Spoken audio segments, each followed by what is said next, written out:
Après avoir créé votre tableau, vous vous êtes rendu compte qu'il y manquait différentes données. Ne vous inquiétez pas, nous allons voir ici comment insérer de nouvelles colonnes ou de nouvelles lignes à l'intérieur même d'un tableau.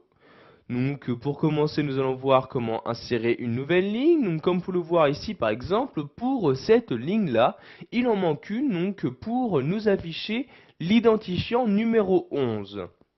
Donc je vais donc ici tout d'abord sélectionner la ligne se trouvant en dessous. Donc je fais un clic droit sur cette ligne-là et je clique ici tout simplement sur insertion comme ceci.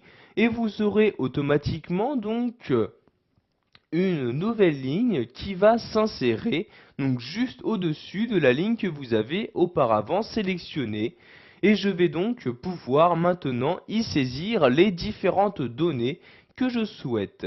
Donc vous voyez ici, je me rends dans cette cellule-ci et j'insère le 11 comme ceci.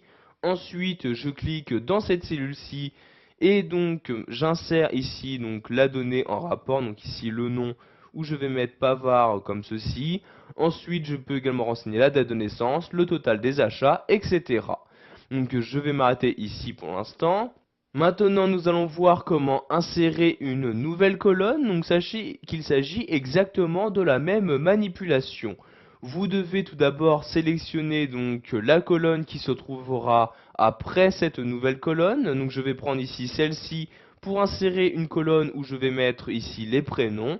Je fais donc un clic droit sur cette colonne-ci, puis je clique ici sur insertion dans le menu et vous avez donc maintenant une nouvelle colonne qui vient d'apparaître à l'intérieur même de mon tableau. Je vais donc maintenant pouvoir remplir les différentes cellules se trouvant à l'intérieur. Donc ici à la place de colonne 1, je vais mettre prénom comme ceci, j'appuie sur la touche entrée et je vais ici insérer donc les différents prénoms donc des différentes personnes ayant effectué des achats.